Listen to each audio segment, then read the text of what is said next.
Quelle est la relation entre l'argent et la spiritualité? Et pourquoi serait-il important de les réconcilier? Comment peut-on équilibrer la poursuite de la prospérité matérielle avec le développement spirituel? Voilà une question que je me suis très longtemps posée et que j'ai envie d'aborder avec vous aujourd'hui. Alors si vous êtes dans un chemin de développement personnel, spirituel, dans une volonté d'élever votre conscience, mais que vous vous posez aussi des questions sur quelle est la place de l'argent, de la vie financière et matérielle dans tout cela, comment réconcilier les deux, vivre une vie matérielle alignée, équilibrée, tout en pouvant développer son chemin spirituel, alors vous êtes au bon endroit. L'argent et la spiritualité semblent parfois opposés, comme deux forces qui tirent dans des directions différentes. D'un côté, la spiritualité nous invite à nous détacher du monde matériel, à chercher l'essentiel, à cultiver des valeurs profondes, et puis à nous élever aussi vers une forme d'éthéré, de vibration supérieure qui nous éloigne peut-être de la matière. Et de l'autre, l'argent est souvent perçu comme un symbole de pouvoir, d'attachement, d'ambition qui nous relie au monde terrestre, qui peut aussi être une réponse de l'ego, d'un besoin de contrôle, etc., etc. Vous connaissez traditionnellement ce qui est associé à l'un et à l'autre. Dans de nombreuses traditions spirituelles aussi, l'argent est perçu comme une source de tentation, de distraction par rapport à la quête spirituelle, et dans de nombreuses traditions, que ce soit dans l'hindouisme, dans le bouddhisme ou même dans le christianisme ou autre, eh bien, ceux qui choisissent de dédier leur vie à Dieu et à la quête spirituelle choisissent quasi systématiquement de se dépouiller de possessions matérielles, de vivre dans l'ascèse, de vivre dans la simplicité absolue. Donc on a peut-être l'impression que l'un ne va pas sans l'autre, l'ascèse et la spiritualité. Alors peut-être que pour vous, comme pour moi, pendant des années, cette vision peut créer un conflit interne, surtout dans un monde où l'argent joue un rôle central dans notre quotidien. Votre mental vous dira « mais oui, mais il faut bien payer les factures » et la méditation ne me permet pas de m'habiller et de manger à ma faim. Mais aujourd'hui, j'ai envie qu'on se pose un instant pour se demander mais si ces deux notions étaient peut-être complémentaires, si nous pouvions utiliser l'argent comme un outil au service de notre cheminement spirituel et replacer la notion d'équilibre, de justesse entre les deux. Alors dans cet épisode, nous allons découvrir comment concilier l'argent et la spiritualité afin de créer une relation saine et alignée avec l'abondance financière, tout en cheminant spirituellement avec justesse. Bienvenue sur le podcast à haute vibration, qui vous aide à remettre du sacré dans votre quotidien. Ici, je vous accompagnerai dans votre évolution personnelle et spirituelle, afin de vivre une vie alignée, connectée et un peu plus magique. Je suis Jenna Blossoms et ma mission est de rendre la spiritualité accessible. Je suis auteure de plusieurs livres et de jeux de cartes oracles, enseignante spirituelle et créatrice de méditations guidées pour éveiller la conscience et transformer sa vie.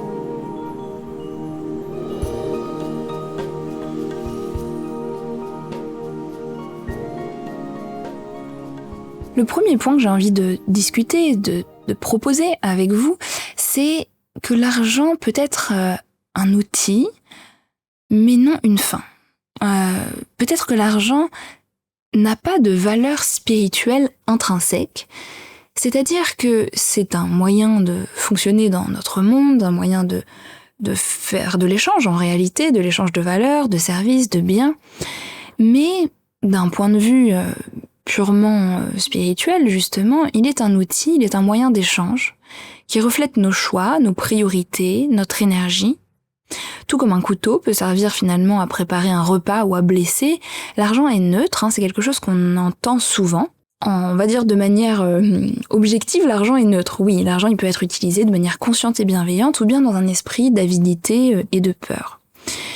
Mais ce que je trouve intéressant d'ajouter à cette réflexion, c'est que dans notre société, puisque l'argent est très associé au statut social, au succès, à la réussite matérielle que l'on peut avoir et qui dégage une certaine aura en fait de pouvoir, l'argent n'est pas si neutre que ça dans notre société en tout cas, parce que nous y associons encore énormément d'émotions et de projections intérieures. C'est-à-dire que ce soit des personnes, sur des personnes riches ou pauvres, que ce soit sur notre rapport à l'argent, que ce soit sur les possessions et le prix qu'elles ont, eh bien, nous y associons énormément de réflexions, d'émotions, de rejets ou de désirs. Et donc, en fait, notre cheminement spirituel est très lié à l'argent dans le sens que l'argent va être un miroir, va cristalliser, eh bien, certains points de notre cheminement spirituel. C'est-à-dire, si dans notre ego nous nous sentons par exemple très en insécurité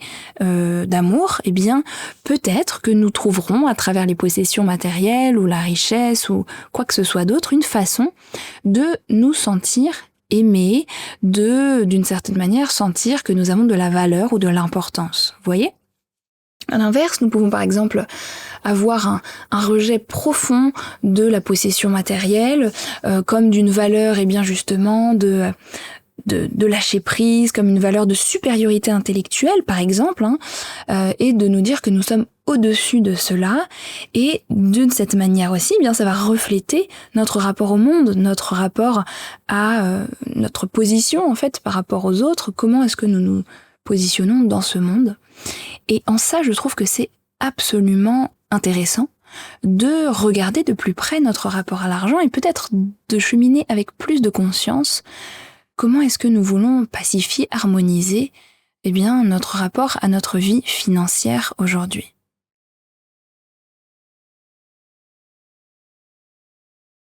Alors voilà, je vous pose d'abord cette question.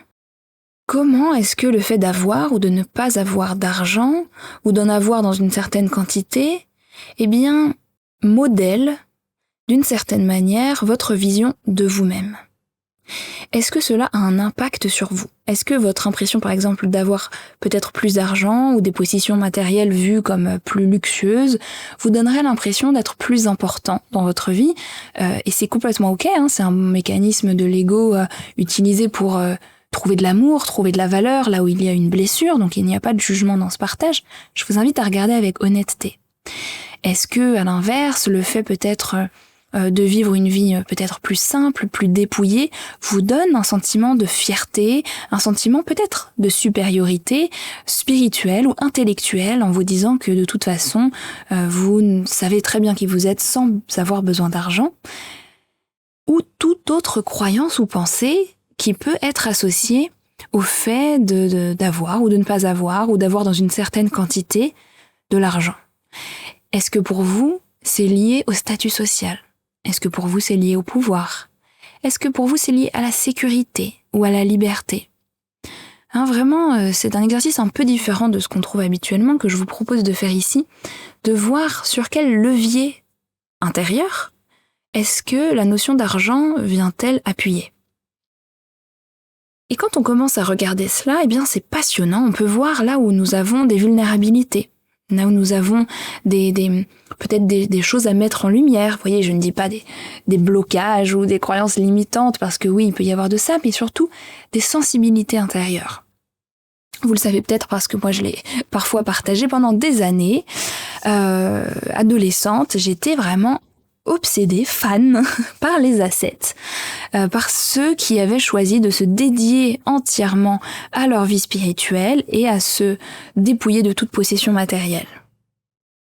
J'étais aussi fortement fascinée par les sadhus, ces adorateurs de Shiva généralement qui sont de tradition hindouiste, qui vivent en Inde et qui passent leur vie donc à adorer Shiva ou une autre divinité et qui vivent sans rien. Mais quand je vous dis sans rien, ils n'ont même pas de vêtements, ils ont généralement juste un tissu pour se couvrir, une espèce de slip en coton, on va dire ça comme ça, et ils vivent de dons et bien d'adoration de Shiva, et ils se déplacent comme ça, mais ils n'ont aucune possession matérielle. J'étais tellement fascinée par ça que j'avais acheté un livre sur ça, vraiment pour vous dire que j'y voyais le paroxysme de la quête spirituelle, et ça m'a habité quand même pendant longtemps.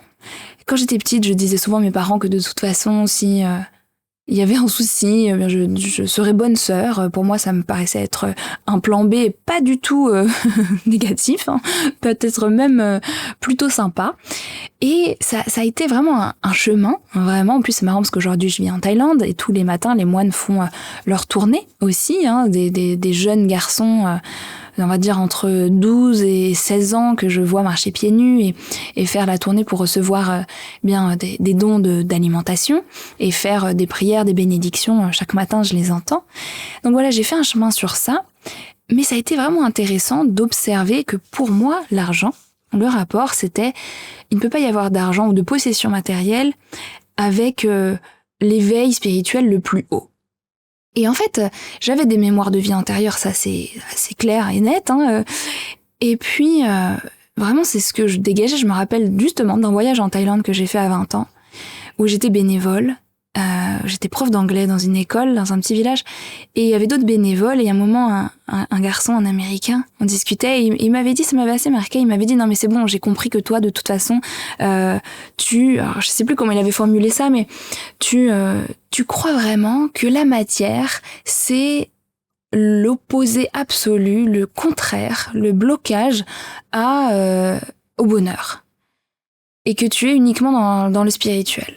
Et ça m'avait assez marqué parce que c'était pas quelqu'un de particulièrement spirituel, il était plus jeune que moi et il avait une lucidité finalement sur moi que je n'avais pas eu à cette époque, en me disant mais c'est vrai, finalement j'ai un rejet quand même très fort de la matière que j'ai toujours eu, vraiment depuis petite, qui n'était pas tout à fait sain.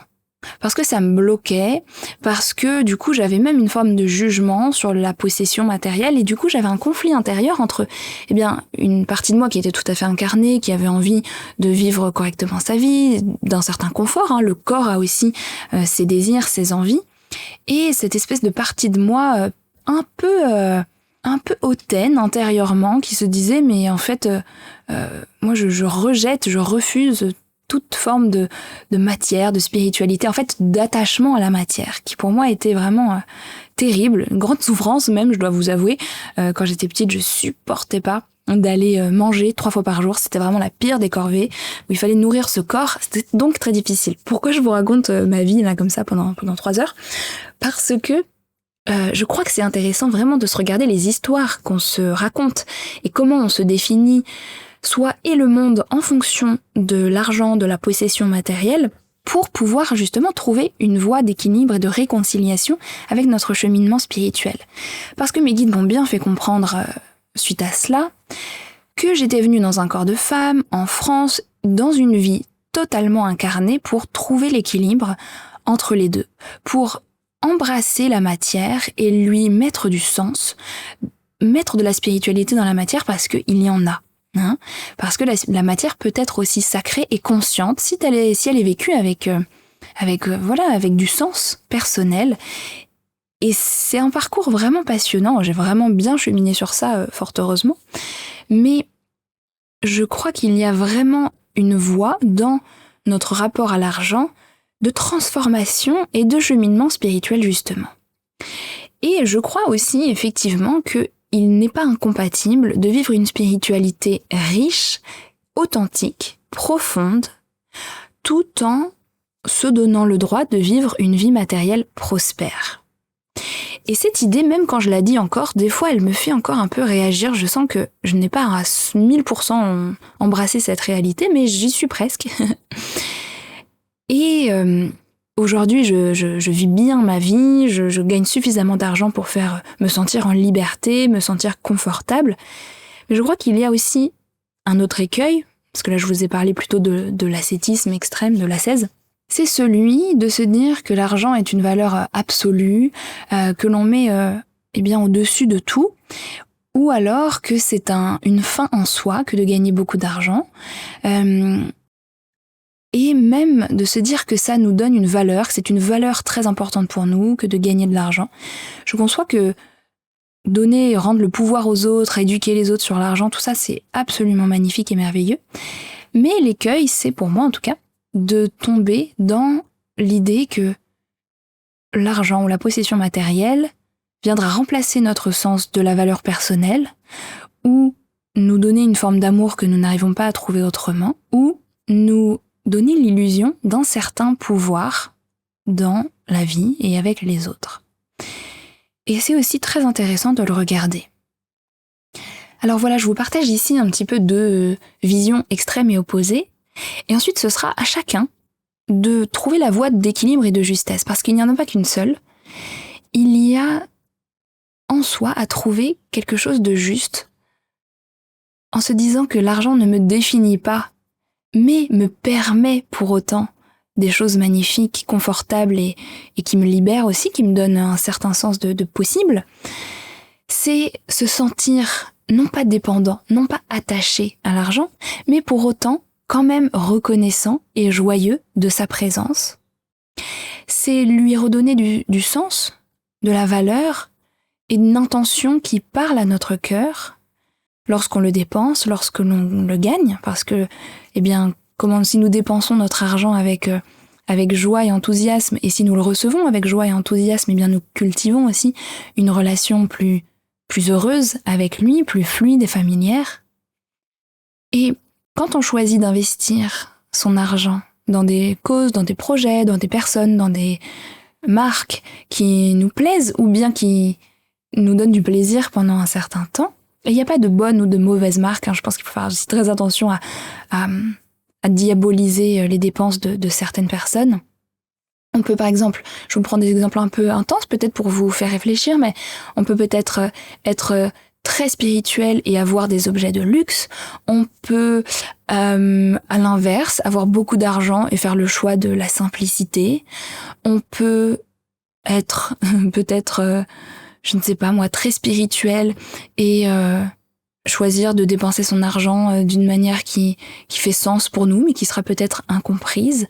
Tant que c'est vécu en conscience, tant qu'on n'y attache pas un sens plus que ce que ça ne doit être, c'est-à-dire un sens de valeur, un attachement, un besoin d'ego, mais juste quelque chose de simple et aligné, qui peut disparaître et qui ne va pas affecter notre bonheur pour autant, je crois que là on tient quelque chose d'intéressant. Et peut-être vous pouvez vous poser certaines questions, justement, comme quelle est mon intention lorsque je dépense mon argent? Ou quelle est ma vibration, mon émotion lorsque je reçois mon argent? Quelles sont mes pensées autour de l'argent? Est-ce que mes choix financiers sont alignés avec mes valeurs profondes? Ça, c'est intéressant aussi, parce que on peut gagner beaucoup d'argent, mais si on fait un travail que l'on déteste, cet argent, il n'aura pas du tout la même valeur, la même portée énergétique que une somme moindre, mais que l'on a gagnée avec la joie, le cœur et beaucoup d'amour, par exemple. Ou comment puis-je utiliser mes ressources pour créer un impact positif autour de moi, et aussi pour prendre soin de moi et des autres, ne l'oublions pas. Parce que parfois il y a un peu cette notion de sacrifice aussi. Et puis bien sûr, le fameux sujet des croyances autour de l'argent. Pourquoi nous avons tellement de croyances cristallisées, stigmatisées autour de l'argent? Comme je vous l'ai dit auparavant, c'est parce que notre société a placé l'argent comme un des piliers fondamentaux d'une vie heureuse et épanouie, et donc nous avons énormément de projections autour, positives, négatives, peu importe, mais en tout cas très fortes, et très ancrées intérieurement. Ou alors aussi nos vies antérieures, des mémoires que nous portons. Par exemple, moi j'ai des vies d'ascèse, vous l'aurez compris, de moine, de dépouillement, dans lesquelles je me suis sentie très à l'aise, très heureuse. Et du coup, cette mémoire que je porte a beaucoup façonné ma façon de voir l'argent dans les jeunes années de ma vie. Et aujourd'hui, mon apprentissage est de vivre la matière avec plus d'équilibre, de générer de l'argent avec joie et alignement. Alors dans ces croyances, l'idée n'est pas de se dire que toute croyance doit être jetée à la poubelle, mais de regarder est-ce qu'elle me sert, est-ce qu'elle me porte, est-ce qu'elle me donne plus de liberté, ou est-ce qu'elle m'enferme, est-ce qu'elle me rapetisse, est-ce qu'elle me coupe les ailes d'une manière ou d'une autre. Peut-être pour gagner de l'argent, il faut se sacrifier, il faut souffrir, on ne peut pas être riche et spirituel à la fois, l'argent est la racine de tous les maux, seuls ceux qui ont les dents qui rayent le parquet, vous connaissez cette expression, ou qui ont une soif de pouvoir, gagnent de l'argent, etc., etc. Donc toutes ces croyances qu'on peut avoir, celles-là évidemment plutôt limitantes, peuvent nous empêcher aussi d'attirer plus d'abondance dans notre vie, de manière fluide et alignée. Mais parfois, c'est plus profond que ça. Parfois, c'est vraiment aussi la croyance que nous ne pouvons pas... nous avons, par exemple, une loyauté familiale. Si dans notre famille, il y a des valeurs de simplicité, de vivre une vie plutôt peu abondante financièrement, on peut avoir cette volonté intérieure très forte de rester dans la tribu et donc de poursuivre, maintenir les valeurs de la tribu. Et donc ça aussi, c'est intéressant de regarder le rapport de la famille à l'argent. Alors il est vrai, ici, je vous partage vraiment tout un tas de réflexions, d'idées ou d'exercices un petit peu en pêle-mêle, mais l'idée, c'est de nourrir votre réflexion plutôt que de vous proposer une façon de faire uniquement. Mais j'avais quand même quelques petites pistes, quelques petits conseils peut-être à vous partager pour vous aider aussi à remettre du sens dans votre vie financière et à trouver l'équilibre également. La première chose que je trouve absolument merveilleuse, c'est la gratitude pour l'argent que nous avons déjà et que nous recevons. Vraiment, lui donner de la place, encore une fois, on ne le met pas sur un piédestal comme la valeur unique de notre vie, mais plutôt on reconnaît qu'il nous apporte de la joie et du bonheur, qu'il nous permet des choses comme un ami fidèle auquel nous rendons hommage et que nous remercions. Ok ? Ici, par exemple, en Asie, en Thaïlande aussi, c'est le cas dans d'autres pays aussi, mais il y a un respect de l'argent qui est assez différent qu'en France. Par exemple, dans beaucoup de pays d'Asie, notamment en Corée, au Japon, mais aussi en Thaïlande, lorsque l'on donne de l'argent ou lorsque l'on reçoit de l'argent, au Vietnam aussi j'ai vu les personnes le faire, j'ai pas été dans tous les pays, eh bien on donne à deux mains, ou alors une des mains attrape le poignet de la main qui tend, même la carte bleue, parce que c'est vu comme un signe de respect, c'est même tellement instinctif que j'y réfléchis même plus. Voilà, c'est vu comme un signe de respect par rapport à la transaction monétaire qui est en train d'être faite, soit le fait de donner l'argent au business dans lequel on est en train de faire la transaction, à la personne, soit dans le fait de recevoir même son change, sa monnaie. Et je trouve ça très beau. Dans les hôtels aussi qui sont placés, que ce soit dans des lieux, que ce soit dans d'autres endroits, et bien souvent on met symboliquement, c'est beaucoup le cas aussi dans les pays à tradition plus influencés par la Chine, mais on va mettre un symbole de l'argent dans son hôtel. Donc dans un lieu hautement spirituel, dans le lieu de la quintessence qui représente le portail entre le monde de la matière et de l'esprit, je vais dire des esprits, quoi, vous voyez. Donc par exemple, on va mettre ses ancêtres, mais on va mettre un coin, comme on appelle ça, une monnaie dorée, un symbole, un peu d'argent, pour symboliser justement attirer l'abondance, attirer la bonne fortune dans sa vie, parce que ce n'est pas quelque chose de mal, au contraire, c'est important, on le reconnaît, et c'est vécu comme on va dire une grâce des dieux dans certaines cultures que de se voir avoir la bonne fortune dans sa vie. Donc je trouve ça intéressant aussi de se confronter à d'autres façons de voir le monde, d'autres idées.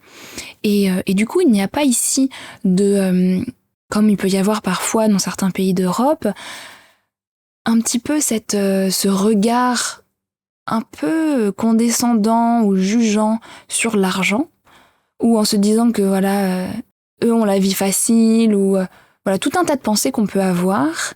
Il y a plutôt un regard d'admiration, de respect, et de se dire que voilà, il y a aussi une responsabilité spirituelle dans le fait d'avoir cet argent et de l'utiliser à bon escient.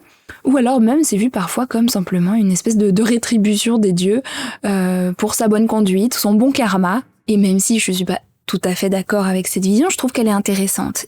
Et par contre, ce avec quoi je suis d'accord, c'est l'idée que vivre avec plus de facilité, de ressources matérielles, donne aussi une certaine responsabilité spirituelle. C'est un peu une espèce de test, si on veut, de se dire comment va-t-on l'utiliser ? Est-ce qu'on va laisser ça, justement, nous pourrir l'esprit, en tout cas nous donner un sens de pouvoir, nous faire nous sentir supérieurs d'une manière ou d'une autre ? Ou est-ce que, au contraire, nous allons pouvoir le vivre avec joie, mais sans jamais regarder quelqu'un qui gagne moins d'argent avec supériorité ? Peut-être que nous allons pouvoir l'utiliser pour des choses qui nous donnent du sens à notre vie, finalement, sans forcément faire des grands projets humanitaires, mais tout simplement dans notre façon de dépenser notre argent. Et donc, en fait, avoir de l'argent et le vivre avec conscience, lui donner du sens, peut être aussi une très belle façon d'avancer spirituellement, parce que c'est une responsabilité intéressante à vivre pour l'âme. L'âme peut choisir de vivre une vie avec des ressources financières, en se disant « Comment est-ce que je vais vivre cette opportunité, ces circonstances-là, et comment est-ce que je vais pouvoir maintenir mon essence, ma vérité intérieure avec ces circonstances-là ». Ça, c'est quelque chose d'intéressant. On peut aussi voir tout le bon qui est créé avec l'argent, même un tout petit peu, à sa petite échelle. On peut voir, je ne sais pas moi, les infrastructures dans sa ville, on peut voir, par exemple, un parc qui est réhabilité, des gens qui nettoient des plages, par exemple, un tout petit point très humble, mais j'ai créé une chaîne de méditation pour les enfants, que j'essaye de mettre à jour de temps en temps, mais où il y a des vidéos dessus, et tout ça c'est gratuit. Je fais des vidéos sur YouTube ou des podcasts ou des méditations que j'essaye toujours de proposer gratuitement, et ça je le fais grâce à l'argent qui rentre dans mon entreprise et pour lequel j'ai une grande gratitude et une grande joie de faire circuler ça de manière libre et juste. Ça veut pas dire que je redépense 100% des bénéfices parce que je vis aussi avec, j'en mets aussi de côté, etc. Mais je permets aussi de payer des gens.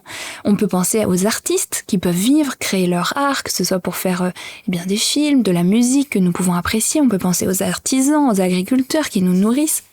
Voilà, à toutes ces personnes. Et quand on commence à voir ça, et qu'on arrête aussi de se focaliser un instant sur les grandes fortunes que l'on diabolise absolument, je suis pas là pour faire un débat politique, mais qu'on se focalise aussi sur ça, ça nous permet aussi de changer notre vision de l'argent et de voir que l'argent peut permettre des choses intéressantes. Fixer des intentions claires est aussi un outil puissant, je dirais, lorsque nous gagnons de l'argent. Avoir une vision alignée nous permet de l'utiliser pour servir nos aspirations plus spirituelles. Si vous avez peut-être plus d'argent, vous pouvez aussi savoir que vous aurez peut-être plus de temps pour vous dédier à des choses qui nourrissent votre âme, qui vous permettent d'évoluer, de grandir, de donner d'une manière ou d'une autre. Vous pouvez développer aussi un rapport détendu à l'argent. Ne pas s'y attacher excessivement, comme on le disait, sans le rejeter, et vous dire que c'est juste un ami. Un ami qui est là et qui vous aide, qui vous rend des services, des faveurs pour lesquels vous avez une affection. Mais ce n'est pas vous. Et cet ami, ce n'est pas...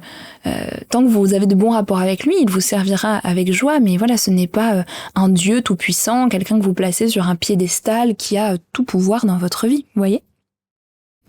Donc voilà un petit peu mes réflexions pêle-mêle sur réconcilier l'argent et la spiritualité. Je pense que je ferai peut-être d'autres contenus à l'avenir, vous me direz si ça vous intéresse, mais je pense que la réconciliation, elle vient du fait d'accepter que nous sommes des êtres hautement spirituels avant tout, mais aussi nous sommes venus vivre l'incarnation avec ses règles du jeu dans le monde matériel et que l'argent peut être un merveilleux levier pour servir notre chemin d'éveil tant que nous ne nous y attachons pas d'une manière excessive et que nous venons pas trouver à travers lui les réponses aux besoins primordiaux de notre être comme l'amour, la sécurité ou la confiance. Il peut devenir un outil puissant pour réaliser notre mission de vie, ne l'oublions pas aussi. Et je crois d'ailleurs que chez les artisans de lumière, il y a un vrai travail à faire avec beaucoup de mémoire comme moi, d'ascétisme ou alors de séparation du monde spirituel et de la matière, ou bien de rejet du paiement qui était souvent vu comme quelque chose de mal. Et donc si c'est un sujet qui vous intéresse, j'en parle plus en détail dans mon livre Guide d'incarnation pour les artisans de lumière, qui est le dernier livre que j'ai fait paraître en 2023, et dans lequel il y a un chapitre à ce propos avec des exercices qui pourra vous aider à trouver plus de justesse. Et puis, je vous le concède, en conclusion, il y a aussi aujourd'hui, je le crois, des excès, car in fine, la spiritualité n'est pas à vendre, ce n'est pas une formation en ligne ou un accompagnement à 3000 €, mais proposer des outils, à mon sens en tout cas, peut être rémunéré, quand on le fait avec justesse, avec sens, avec équilibre. Tout dépend bien sûr de la promesse qui est faite, mais si on vous promet monts et merveilles et de tout régler dans votre vie, je pense qu'il faut faire attention. Alors je vous pose la question, quelle est votre relation à l'argent aujourd'hui ? Comment avez-vous évolué sur ce chemin de l'argent ? Quelles sont peut-être vos intentions vis-à-vis de l'argent actuellement dans votre vie ? Je vous invite à partager vos réflexions ensemble si vous êtes sur YouTube et qu'il y a donc l'espace de commentaires. Autrement, vous pouvez toujours me laisser un petit mot sur Apple Podcast, vous abonner ou bien laisser un 5 étoiles sur Spotify ou toute autre note d'ailleurs, ou sur la plateforme que vous utilisez. Et enfin, s'il y a vraiment des personnes qui veulent aller plus loin dans ce travail, j'ai un programme de méditation complet qui s'appelle 15 jours pour manifester l'abondance, où on parle de l'abondance dans toutes ses formes, pas uniquement l'argent, mais on en parle et où on fait un beau travail de reprogrammation énergétique. Je Je vous remercie de m'avoir écouté, je vous souhaite une belle continuation, beaucoup d'abondance dans votre vie et à très vite.